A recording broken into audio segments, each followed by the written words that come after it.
क्या आपके साथ कभी ऐसा हुआ है कि आप किसी चीज को करने से बचना चाहते थे, पर अचानक आपको ऐसा लगने लगा जैसे वो काम एक बहुत बड़ा प्रिविलेज है, एक ऐसा मौका जिसे पाना हर किसी के बस की बात नहीं? क्या आपने कभी सोचा है कि दुनिया के सबसे बड़े एडवर्टाइजर्स और गुरुज जिस बात को आज साइकोलॉजी ऑफ स्कैर्सिटी कहते हैं, वो मार्केटिंग टैक्टिक एक छोटे से शरारती बच्चे ने 150 साल पहले ही मास्टर कर लिया था? हमारी अडल्ट लाइफ की सबसे बड़ी उलझने, हमारे मोरालिटी के सबसे मुश्किल इम्तिहान और सोसाइटी का सबसे बड़ा हिपोक्रेसी, ये सब क्या एक चाइल्डहुड एडवेंचर की कहानी में छिपे हो सकते हैं? आज हम एक ऐसी किताब के डेप्थ में उतरेंगे जो सिर्फ एक बच्चे के कारनामों की दास्तान नहीं है, बल्कि ह्यूमन नेचर और अमेरिकन सोसाइटी की एक बेधड़क साइकोलॉजिकल एनालिसिस है। ये कहानी हमें दिखाती है कि कैसे बचपना एक माइक्रोकॉस्म होता है, जहां अडल्ट वर्ल्ड के सारे कॉम्प्लेक्सिटीज अपनी प्यूरेस्ट फॉर्म में मौजूद होते हैं।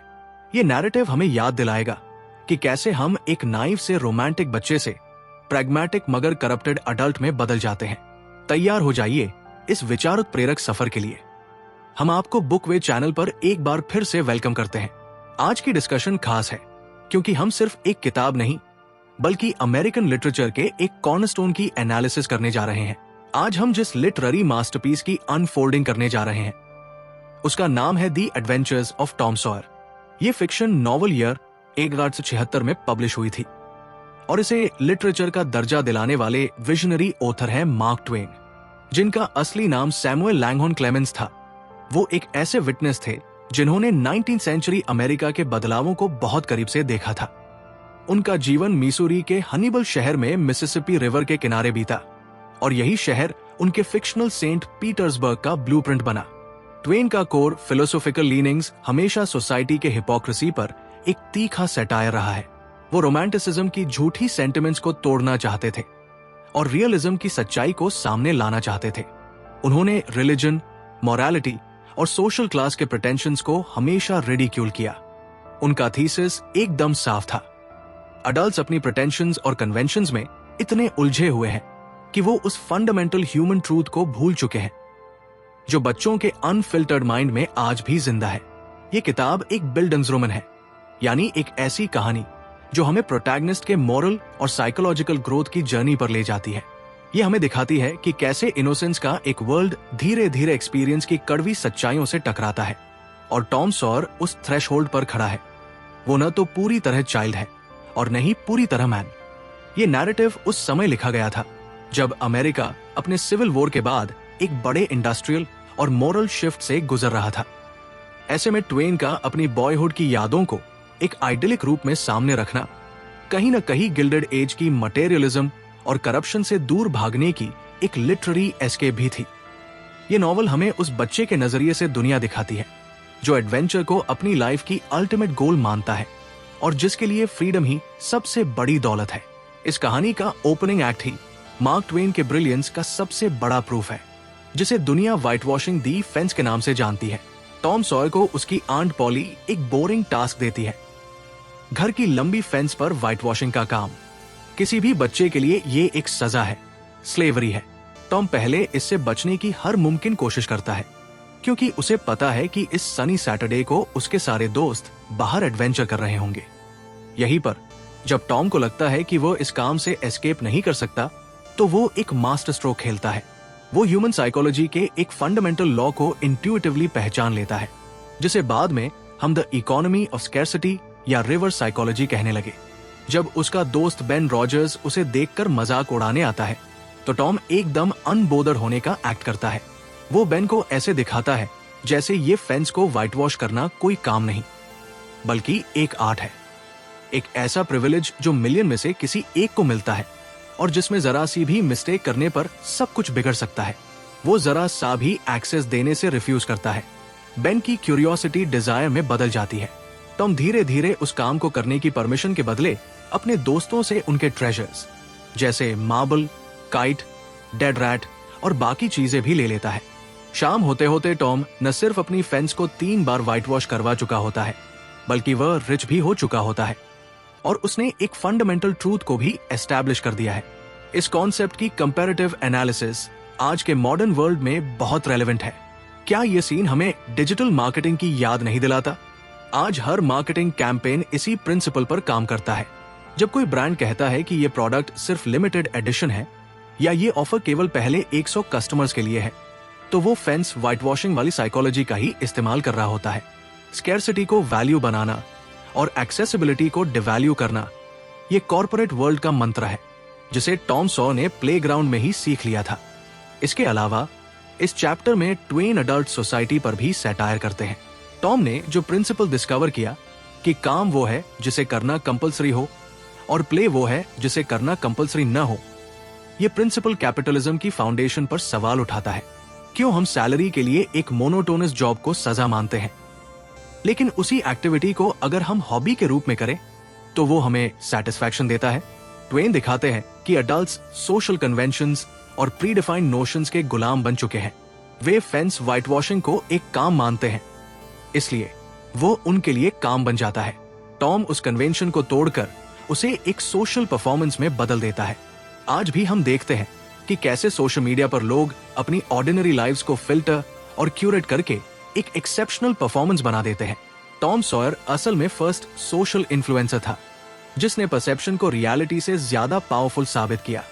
उसकी ये ट्रिक सिर्फ फेंस पर व्हाइट वॉशिंग तक सीमित नहीं रही, बल्कि इसने हमें ह्यूमन डिजायर के उस कॉम्प्लेक्स लेयर को समझने की इनसाइट दी, जहां वैल्यू किसी चीज की इनहेरेंट क्वालिटी में नहीं, बल्कि उसे पाने की डिफिकल्टी और एक्सक्लूसिविटी में होती है। टॉम की कहानी एक प्लेफुल कॉमेडी से अचानक एक डार्कर टोन ले लेती है, जब वो और उसका दोस्त हकलबरी फिन, जो सोशल आउटकास्ट है और अल्टीमेट फ्रीडम का सिंबल है, एक रात ग्रेवयार्ड जाते हैं। ये उनका सुपरस्टिशियस रिचुअल का एक हिस्सा होता है, जहां वे मैजिक क्योर के लिए गए होते हैं। पर वहां वे जिस सीन के विटनेस बनते हैं, वो चाइल्डहुड के इनोसेंस को हमेशा के लिए चकनाचूर कर देता है।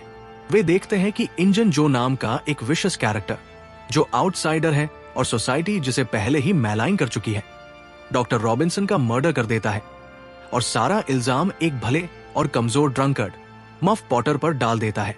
ये चैप्टर हमें मॉरल डिलेमा के कोर तक ले जाता है।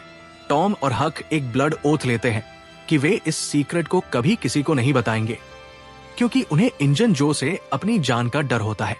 यहाँ टॉम का कॉन्शियंस और सेल्फ प्रेजर्वेशन इंस्टिंक्ट आमने सामने आ जाते हैं। टॉम जानता है कि मफ पॉटर एक इनोसेंट आदमी है और उसे फांसी हो सकती है। सोसाइटी के डर और जस्टिस के बीच फंसा टॉम अंदर ही अंदर टूट जाता है। ट्वेन यहाँ हिपोक्रेसी ऑफ अडल्ट सोसाइटी पर अपनी सबसे बड़ी चोट करते हैं। सेंट पीटर्सबर्ग की कम्युनिटी ऊपर से बहुत रिलीजियस और पायस दिखती है, लेकिन वे बिना किसी प्रूफ के मफ पॉटर को गिल्टी मान लेते हैं, क्योंकि वह एक ड्रंकर्ड है, एक लोअर क्लास का आदमी है, इजी टारगेट। इंजन जो को तो सब जानते हैं कि वह ईविल है, पर कोई उससे पंगा नहीं लेना चाहता क्योंकि वह डेंजरस है। ट्वेन दिखाते हैं कि जस्टिस सिस्टम भी सोशल बायस और कन्वीनियंस से चलता है। इस कॉन्सेप्ट की कंपैरेटिव एनालिसिस आज के मॉडर्न कॉन्टेक्स्ट में और भी ज्यादा पोटेंट है। टॉम की ये कहानी हमें विसल ब्लोअर के डिलेमा की याद दिलाती है। जब कोई इंसान कॉर्पोरेट फ्रॉड या पॉलिटिकल करप्शन का विटनेस होता है, तो उसके सामने वही सवाल आता है, क्या मैं अपनी जान खतरे में डालूं या इनोसेंट लोगों को सफर करने दूं? आज भी हम देखते हैं कि सोशल मीडिया पर लोग किसी इश्यू पर कमेंट या एक्शन लेने से डरते हैं, क्योंकि उन्हें ट्रॉल होने या कैंसिल होने का डर होता है। डिजिटल एज में जहां एक क्लिक से मैसिव इंफॉर्मेशन शेयर हो सकती है, वहां भी लोग साइलेंस चुनते हैं, क्योंकि सोशल फियर मोरल ड्यूटी पर हावी हो जाता है। ट्वेन यहां मोरल ग्रोथ की नेसेसिटी पर स्ट्रेस देते हैं। टॉम का एक्शन लेना, ट्रायल में आकर ट्रूथ बताना, चाइल्डहुड से एडल्टहुड की तरफ उसका पहला मीनिंगफुल स्टेप है। यह एडवेंचर अब सिर्फ प्ले नहीं रहा, ये रियल लाइफ बन गया है, जहां उसके एक्शंस के रियल कॉन्सिक्वेंसेस है। टॉम का कॉन्शियंस उसे गिल्ट और एंजाइटी देता रहा। यह दिखाता है कि टॉम का मोरल कॉम्पास अभी भी सही है, जबकि अडल्ट सोसाइटी का मोरल कॉम्पास टूट चुका है। टॉम ने पर्सनल रिस्क लेकर जस्टिस को चुना और यही एक्ट ट्वेन की अंडरलाइन मैसेज को मजबूती देता है। रियल हीरोइज्म फैंटेसी के पायरेट गेम्स में नहीं, बल्कि रियल वर्ल्ड के मोरल करेज में पाया जाता है। मोरल डिलेमा के बाद टॉम अपने रोमांटिक फैंटेसी को एक बार फिर से जी उठता है, जब वो बेकी थेचर से लड़ाई के बाद और मफ पॉटर की गिल्ट से बचने के लिए एस्केप की योजना बनाता है। इस बार वो अपने सबसे अच्छे दो दोस्त हक फिन और जो हार्पर के साथ मिलकर जैक्सन आइलैंड भाग जाता है और पायरेट बनने का एडवेंचर शुरू करता है। यहाँ टॉम का मोटिव सिर्फ एडवेंचर नहीं है, बल्कि सेल्फ पिटी और रीवेंज की एक इंटेंस डिजायर है। वो चाहता है कि पूरी दुनिया उसे मिस करे, खासकर बेकी और आंट पॉली। जब गांव के लोग उन्हें डूबा हुआ समझकर रिवर में सर्च ऑपरेशन शुरू करते हैं और गांव में उनकी मौत का मातम मनाया जाता है, तब टॉम को अल्टीमेट वैलिडेशन मिलती है। वो छिपकर घर जाता है और देखता है कि आंट पॉली और सब कैसे रो रहे हैं, कैसे उसे आइडियलाइज कर रहे हैं। यहीं पर वो एक ड्रामेटिक ट्विस्ट की प्लानिंग करता है।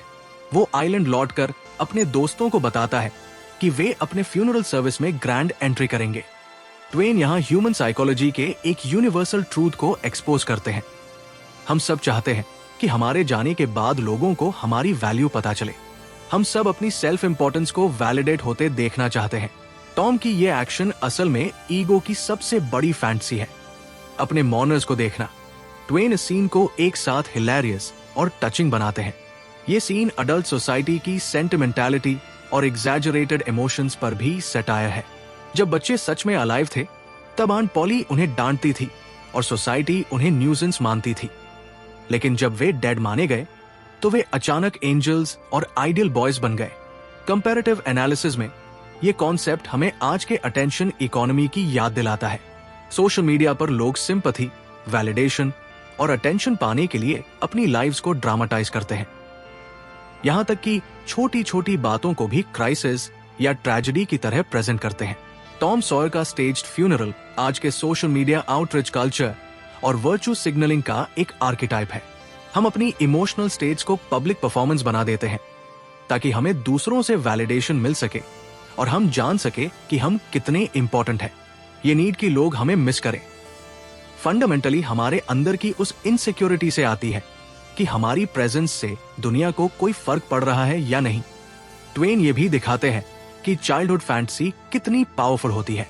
टॉम और जो की पायरेट गेम की फैसिनेशन असल में 19th सेंचुरी अमेरिका के यूथ में रोमांटिक एडवेंचर नॉवेल्स की पॉपुलैरिटी को दर्शाती है। ट्वेन इन नॉवेल्स का मॉकरी करते हैं, ये दिखाते हुए कि कैसे रियल लाइफ की छोटी सी हार्डशिप जैसे होम सिकनेस और रेन तुरंत ही रोमांटिक ड्रीम को तोड़ देती है। रियल एडवेंचर उन्हें तब मिला जब उन्होंने रियल वर्ल्ड की मोरल चैलेंज को अपनाया, यानी मफ पॉटर को बचाना। कहानी का क्लाइमैक्स टॉम को एक और अल्टीमेट चैलेंज में डाल देता है, मिकडुगल्स केव। पिकनिक के दौरान टॉम और बेकी थेचर केव के अंदर भटक जाते हैं। ये एपिसोड सिर्फ एक एडवेंचर नहीं है, बल्कि टॉम के इनिशिएशन इनटू अडल्टहुड का फाइनल टेस्ट है। गुफा एक मेटाफोरिकल वूम्ब या अंडरवर्ल्ड है, जहां टॉम को अपने सारे चाइल्डिश क्वालिटीज को पीछे छोड़कर एक रिस्पॉन्सिबल लीडर बनना पड़ता है। अंधेरे में, खाने पीने की शॉर्टेज में, और सबसे बड़ी बात, जब टॉम को पता चलता है कि इंजन जो भी उसी गुफा में छिपा हुआ है, तो फियर अपनी चरम सीमा पर होता है। इस क्राइसिस में टॉम का ट्रांसफॉर्मेशन दिखता है।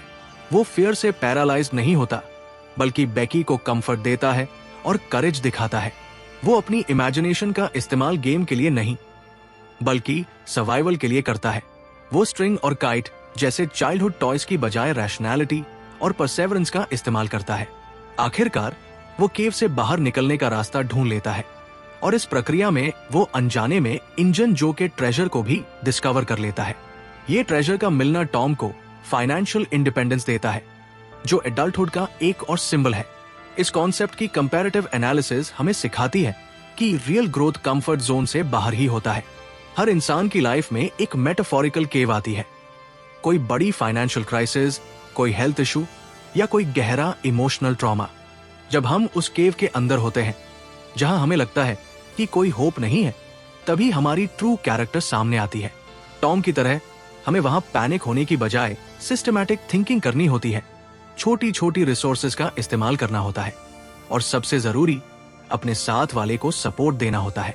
ट्वेन यहां भी सोसाइटल क्रिटिक करते हैं। टॉम का ट्रेजर पाना अमेरिकन ड्रीम पर एक कमेंट्री है। ट्वेन दिखाते हैं कि ट्रू फॉर्चून हार्ड वर्क या मोरल कंडक्ट से नहीं, बल्कि चांस और एडवेंचर से भी मिल सकती है। टॉम और हक, जो सोसाइटी के रूल्स को तोड़ते हैं, अचानक शहर के सबसे रिचेस्ट बॉयज बन जाते हैं। ये ट्वेन का एरोनिकल वे है, ये दिखाने का कि गिल्डेड एज में वेल्थ का डिस्ट्रीब्यूशन कितना आर्बिट्ररी और अनजस्ट था। ये वेल्थ टॉम और हक को सोसाइटी में एक इंस्टेंट एक्सेप्टेंस देती है। हक, जो पहले एक आउटकास्ट था, अब विडो डगलस के अडॉप्शन के बाद रिस्पेक्टेड सिटीजन बन जाता है, सिर्फ पैसे की वजह से। ट्वेन फाइनेंशियल स्टेटस के पावर को अंडरस्कोर करते हैं, ये दिखाते हुए कि कैसे मटेरियल वेल्थ सोशल मोरालिटी से ज्यादा पावरफुल हो जाती है। ये एपिसोड टॉम की बॉयहुड को ऑफिशियली एंड करता है, क्योंकि अब उसके पास रिस्पॉन्सिबिलिटी और वेल्थ दोनों है। वो अब एक चाइल्ड नहीं रहा, बल्कि एक मैन इन ट्रेनिंग है। हमारी इस एनालिसिस से हम कुछ बहुत ही प्रैक्टिकल और एक्शनेबल टेकअवेज ले सकते हैं, जिन्हें अपनी मॉडर्न लाइफ में अपनाना बहुत जरूरी है। पहला टेकअवे है master the economy of scarcity. Tom की तरह आप अपने काम की वैल्यू को मैनिपुलेट करना सीखिए। जब आप किसी टास्क को रिलक्टेंटली नहीं, बल्कि एंथुसियाज्म और एक्सक्लूसिविटी के सेंस के साथ प्रेजेंट करते हैं, तो उसकी परसीव्ड वैल्यू बढ़ जाती है। अपनी एक्सपर्टीज को लिमिटेड रिसोर्स की तरह ट्रीट कीजिए। अपने टाइम और एनर्जी को हर किसी के लिए इजीली अवेलेबल मत होने दीजिए। ये अप्रोच आपको पर्सनल और प्रोफेशनल लाइफ दोनों में अपनी बाउंड्री सेट करने और अपनी वर्थ बढ़ाने में हेल्प करेगा। दूसरा टेकअवे है prioritize moral courage over social fear. Tom Sawyer ने जस्टिस को इसलिए चुना क्योंकि मफ पॉटर की सफरिंग उसके पर्सनल फेयर से ज्यादा वेटी थी। हमें लाइफ में हर दिन छोटे बड़े मोरल डिसीजंस लेने होते हैं। जब साइलेंस चुनना सबसे इजी लगे, तो टॉम के करेज को याद कीजिए। इंटेग्रिटी को मेंटेन करने के लिए भले ही आपको कुछ देर के लिए सोशल डिस्कम्फर्ट का सामना करना पड़े, पर अंत में ये एक्शन आपके कॉन्शियंस को साफ रखेगा और आपको रियल ग्रोथ देगा। सोशल मीडिया के हर्ड मेंटालिटी के खिलाफ खड़े होने के लिए भी यही करेज चाहिए। तीसरा टेकअवे है channel your imagination into productive action. Tom की इमेजिनेशन ने उसे पहले पायरेट बनने पर मजबूर किया, जो सिर्फ एक फ्रिवोलस एस्केप था। लेकिन जब वो केव में फंसा, तो उसने उसी इमेजिनेशन को प्रॉब्लम सॉल्विंग टूल में बदल दिया। इमेजिनेशन सिर्फ डे ड्रीमिंग के लिए नहीं है, ये एक टूल है जो आपको अनकन्वेंशनल सॉल्यूशन सोचने में हेल्प करता है। अपनी क्रिएटिव एनर्जी को रियल वर्ल्ड चैलेंजेस पर लगाइए। अपने प्रोफेशनल प्रोजेक्ट्स या पर्सनल इश्यूज को एक ग्रैंड एडवेंचर की तरह देखिए और टॉम की तरह होप को कभी मत छोड़िए। परसेवरेंस ही आपको मेटाफोरिकल केव से बाहर निकाल सकती है। दोस्तों, the adventures of Tom Sawyer इतनी रिच और लेयर्ड नॉवल है कि एक छोटे से समरी में इसकी हर न्यूएंस को कवर करना इम्पॉसिबल है। हमने यहाँ मोरालिटी और सोसाइटी के कोर कॉन्फ्लिक्ट्स पर ध्यान दिया, पर कुछ एलिमेंट्स ऐसे हैं जो इस नॉवल को रीड करने पर ही आपको मिलेंगे और जो खुद में एक बड़ी डिस्कवरी है। हम आपको ऐसे ही कुछ एक्साइटिंग एस्पेक्ट्स के बारे में बताना चाहते हैं। पहला एस्पेक्ट है टॉम के सुपरस्टिशन की दुनिया। ट्वेन ने 19वीं सेंचुरी अमेरिकन साउथ के फोकलोर और सुपरस्टिशन को इतने खूबसूरती से पिरोया है कि ये कहानी का एक की कैरेक्टर बन जाता है। वॉट्स को ठीक करने के लिए डेड कैट का इस्तेमाल करना, विचक्राफ्ट में बिलीफ और साइन व ओमेन की बातें, ये सब सिर्फ बच्चों के गेम नहीं है, बल्कि उस समय की सोसाइटी की डीप रूटेड बिलीफ्स पर कमेंट्री है। दूसरा एक्साइटिंग एलिमेंट है कजिन मैरी का कैरेक्टर। हमारी नरेशन में हमने आंट पॉली, सिद और हक पर फोकस किया, पर मैरी एक ऐसा कैरेक्टर है जो टॉम की लाइफ में एक क्वाइट जेंटल इन्फ्लुएंस है। वह टॉम की गुडनेस को बाहर लाने वाली फोर्स है। वो टॉम को क्लीन रहने, बाइबल पढ़ने और सिविलाइज बनने के लिए एनकरेज करती है, मगर आंट पॉली की तरह डांटकर नहीं, बल्कि प्यार और काइंडनेस से। मैरी का कैरेक्टर विक्टोरियन सोसाइटी की उस क्वाइट फेमिनिटी को रिप्रेजेंट करता है जो मोरल बैकबोन थी। उसकी जेंटल नेचर को गहराई से समझने के लिए ये नॉवल पढ़ें। और एक और अनमेंशन फैक्ट जो आपको सरप्राइज करेगा, टॉम सॉयर का कैरेक्टर सिर्फ ट्वेन की इमेजिनेशन नहीं था, बल्कि वह एक कॉम्बिनेशन था बॉयज का जिन्हें वह ट्वेन जानते थे। यहाँ तक कि टॉम सॉयर नाम भी एक real life San Francisco fireman से लिया गया था, जो एक लोकल हीरो था। ये जानना कि फिक्शनल हीरो की फाउंडेशन रियल लाइफ हीरोइज्म पर रखी गई थी, इस नॉवल के थीम को एक न्यू डायमेंशन देता है। तो दोस्तों, the adventures of Tom Sawyer सिर्फ एक शरारती बच्चे की कहानी नहीं है जिसने अपनी फेंस व्हाइट वॉश करवा दी और एक एडवेंचर से ट्रेजर पा लिया। ये नॉवल मार्क ट्वेन का चाइल्डहुड की लेंस से अडल्ट सोसाइटी पर किया गया एक ब्रिलियंट सटायर है। ये हमें सिखाती है कि सोशल कन्वेंशंस कितने आर्बिट्ररी होते हैं, कि मोरल करेज फिजिकल करेज से ज्यादा टफ होता है, और ये कि सेल्फ इंपॉर्टेंस की डिजायर हम सब के अंदर कितनी गहरी छिपी होती है। टॉम की जर्नी हमें याद दिलाती है कि इनोसेंस से एक्सपीरियंस तक का सफर अनअवॉइडेबल है, पर इस सफर में हमें अपने कॉन्शियंस को हमेशा गाइड बनने देना चाहिए। इस नॉवल का सिंथेसिस ये है कि अडल्ट वर्ल्ड अपनी कॉम्प्लेक्सिटी में उतना ही एब्सर्ड और हिपोक्रिटिकल है जितना एक बच्चे का प्लेग्राउंड। पर टॉम ने हमें सिखाया कि उस एब्सर्डिटी को नेविगेट करने के लिए हमें विट, करेज और अनशेकेबल ऑप्टिमिज्म की जरूरत है। ट्वेन हमें आखिरी थॉट देते हैं, क्या हमने बड़े होकर टॉम के उस अनफिल्टर्ड स्पिरिट को पूरी तरह से खो दिया है, या वो कहीं हमारे अंदर आज भी जिंदा है, सिर्फ एक एडवेंचर का इंतजार कर रहा है? दोस्तों, रीडिंग एक एडवेंचर है और ओरिजिनल बुक को पढ़ना उस एडवेंचर को पूरी इंटेंसिटी से जीने का एक मौका है।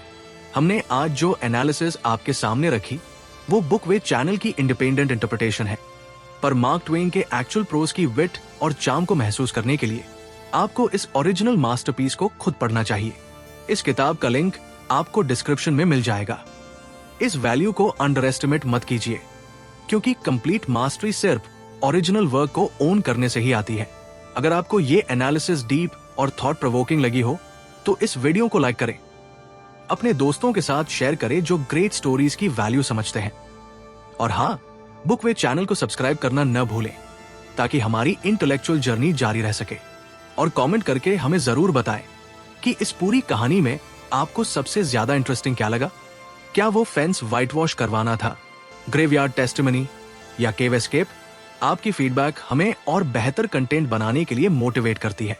मिलते हैं अगली थॉट प्रोवोकिंग डिस्कशन में, तब तक के लिए कीप रीडिंग।